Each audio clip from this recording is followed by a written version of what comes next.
Bismillahirrahmanirrahim. Assalamualaikum warahmatullahi wabarakatuh.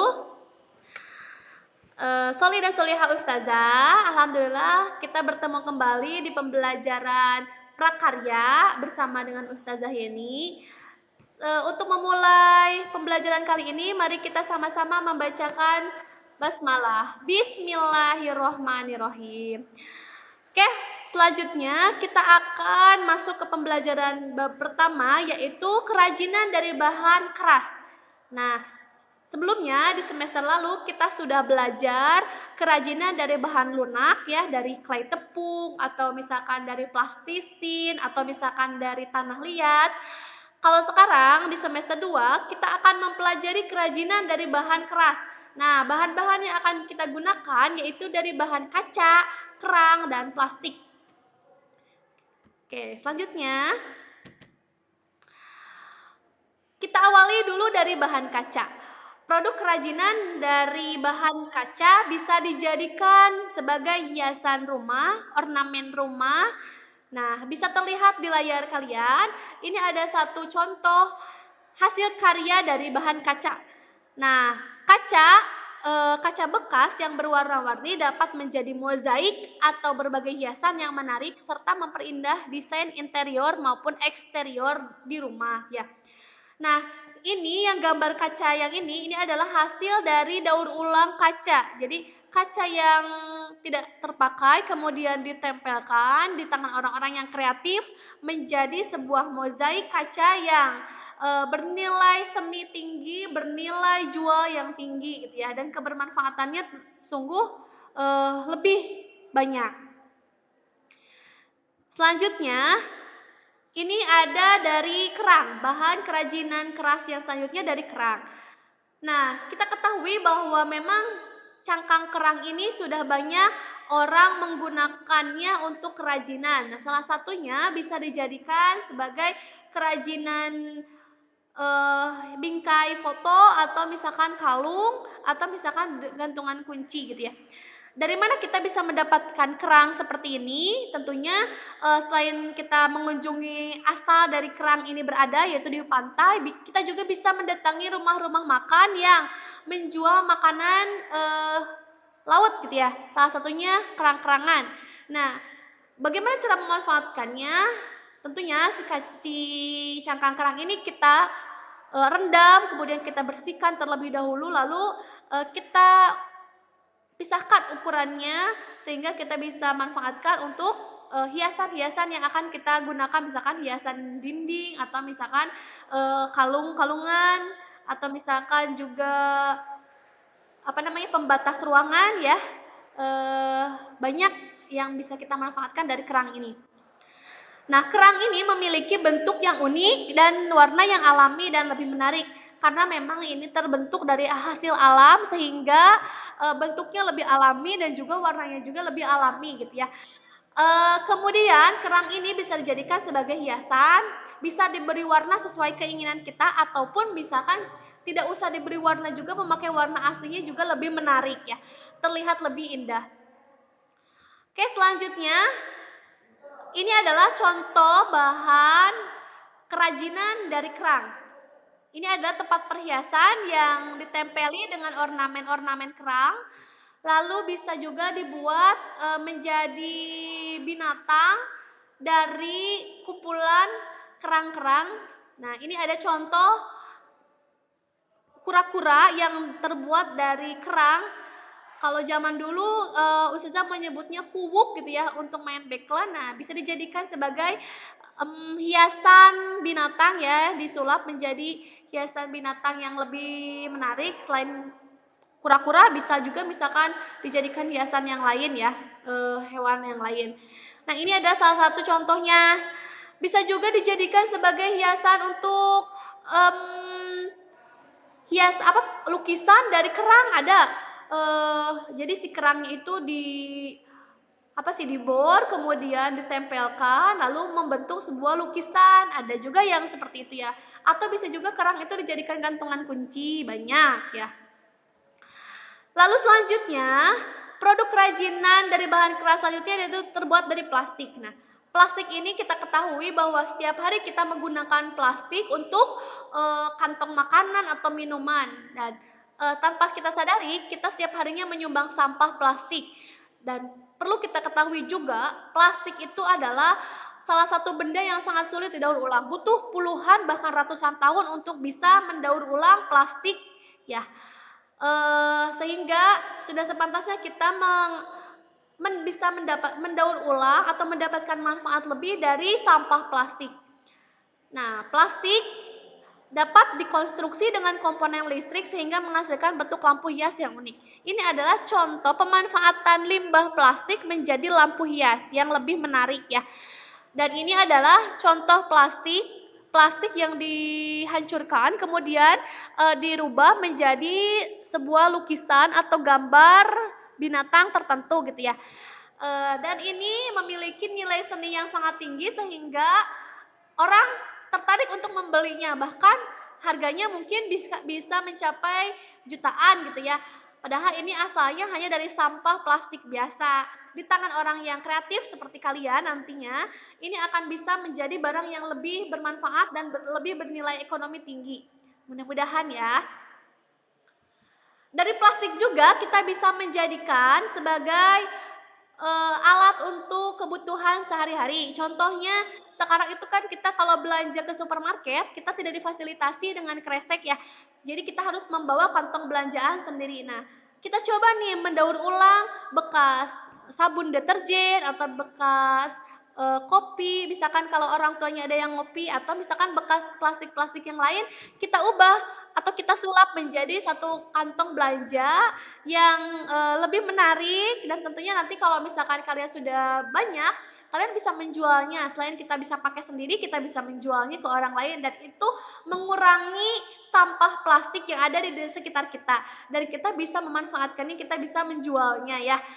Nah, ini bisa kita coba nih cara seperti ini ya, memanfaatkan plastik untuk menjadi kantong belanjaan. Plastik kemasan berupa lembaran dibentuk menjadi tas yang menarik. Nah, sedangkan plastik berupa potongan-potongan memanjang bisa dibentuk menyerupai hewan-hewan. Nah, seperti ini. Ya. Untuk selanjutnya, bagaimana sih cara mengolah kaca atau limbah kaca? Nah, ini memakai metode montase, yaitu merupakan kumpulan bahan-bahan sejenis yang tidak terpakai untuk ditempelkan pada sebuah bidang datar sehingga menjadi lukisan atau gambar yang menarik. Jadi ini lukisan yang ada di lampu kaca ini adalah hasil dari limbah kaca yang ditempelkan sehingga membentuk sebuah bunga, daun, dan juga garis-garis ya. Jadi motifnya itu dari serpihan kacanya ya. Untuk cara-caranya adalah yang pertama kita harus memilah jenis kacanya. Jadi kaca yang ukurannya besar atau kaca yang tebal sama yang kurang tebal dipisahkan. Kemudian dibersihkan menggunakan air sabun lalu dikeringkan. Yang selanjutnya bahan kaca pun sudah siap untuk diolah menjadi montase. Untuk selanjutnya, bagaimana cara mengolah kerang menjadi sebuah produk yang bernilai ekonomi tinggi dan bernilai seni tinggi? Yang pertama, kita harus membersihkan dulu cangkang kerang dari lumpur atau dari kotoran yang menempel pada cangkang kerang. Nah, ini kenapa harus dibersihkan? Karena kita tahu kalau kerang itu adalah rumah bagi kerang-kerangan gitu ya. Jadi pasti ada bekas kotorannya sehingga kita harus membersihkannya terlebih dahulu agar tidak terjadi pembusukan ya.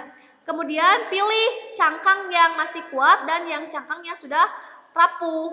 Jadi dipisahkan. Selanjutnya yang ketiga, rendam cangkang kerang tersebut ke dalam ember yang berisi air dan diberi pemutih pakaian. Nah, ini tujuannya untuk menghilangkan noda-noda yang sangat sulit ya.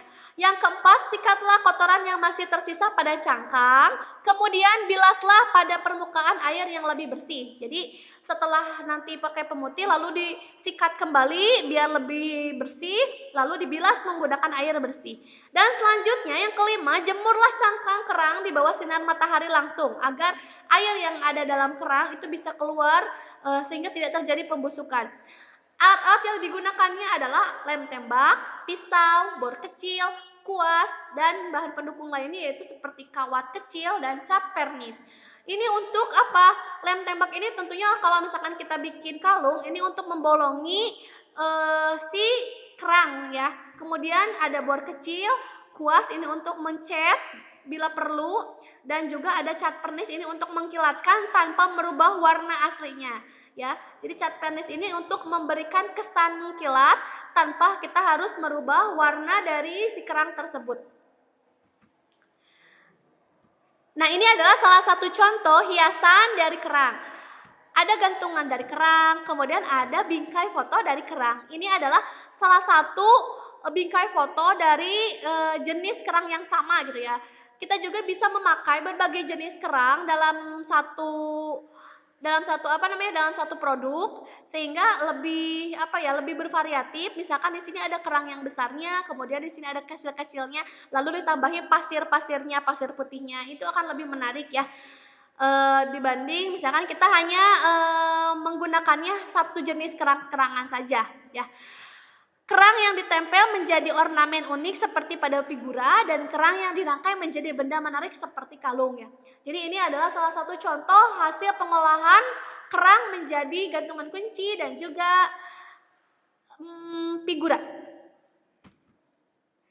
Yang selanjutnya cara mengolah plastik. Yang pertama seperti yang tadi kerang, kita tentunya harus memilah atau membersihkan terlebih dahulu plastik-plastik yang akan kita buat, lalu dicuci dengan deterjen agar noda-nodanya hilang. Selanjutnya plastik dikeringkan dengan posisi terbalik di bawah sinar matahari agar air yang ada di dalam plastik tersebut keluar dan kering. Kemudian plastik-plastik dikumpulkan berdasarkan kategori ukuran dan tebalnya. Alhamdulillah kalau pemanfaatan plastik saat ini sudah banyak orang yang menampung atau orang yang mengumpulkan plastik untuk dijadikan bahan-bahan atau produk perabotan rumah tangga. Misalkan suka banyak sekarang yang memungut sampah plastik bekas produk minuman gitu ya, seperti teh gelas misalkan atau bekas aqua itu diubah menjadi biji plastik, lalu orang mengubahnya juga lagi menjadi gayung misalkan atau ember hasil daur ulang atau baskom dari daur ulang plastiknya. Alhamdulillah sekarang sudah banyak. Nah, kita yang belum punya alat yang lebih canggih bisa menggunakan daur ulang plastik ini dijadikan perabot rumah tangga atau alat-alat rumah tangga yang bentuknya masih simpel ya, dengan peralatan yang sederhana. Contohnya misalkan gunting, cutter, mesin jahit, dan jarum atau benang. Dijadikan apa ya kira-kira plastik itu? Nah, kita bisa menjadikan plastik bekas atau plastik yang tidak terpakai itu bisa dijadikan sebagai hiasan. Ini adalah salah satu contoh hiasan yang terbuat dari sedotan. Hiasan dinding yang terbuat dari sedotan, kita rangkai, kemudian diikat, lalu dibentuk sesuai dengan keinginan kita. Atau juga ini bisa kita buat sebagai pot bunga yang cantik, karena kan sekarang lagi musim tanaman gitu ya, lagi boomingnya tanaman. Apa salahnya kita juga bisa membumingkan eh, plastik bekas botol aqua yang sudah tidak terpakai, yang tergeletak begitu saja kita ambil, kemudian kita potong lalu dibentuk semenarik mungkin, selucu mungkin, dicat, kemudian diberi gantungan, lalu ditambahkan tanah dan tanamannya, kemudian kita gantung di depan rumah kita. Ini akan menjadi nilai keunikan tersendiri ya, nilai seni tersendiri gitu ya. Sehingga kita bisa memanfaatkan sampah yang ada menjadi lebih bermanfaat ya. Mungkin itu yang bisa Ustazah sampaikan pada pertemuan kali ini tentang kerajinan dari bahan keras, yaitu kaca, kerang, dan plastik. Nah, mudah-mudahan kalian bisa terinspirasi dari pelajaran hari ini. Untuk tugasnya belum ada, insya Allah nanti akan Ustazah sampaikan tugasnya apa. Tapi untuk minggu ini kita tidak ada dulu tugas. Kalian cukup memahami dulu tentang konsep pemanfaatan bahan keras menjadi produk kerajinan ya. Mungkin itu yang bisa, Ustazah sampaikan dalam pertemuan hari ini, kurang lebihnya mohon maaf. Terima kasih atas segala perhatiannya. Sampai ketemu lagi nanti minggu depan. Billahi fisabilil haq. Wassalamualaikum warahmatullahi wabarakatuh.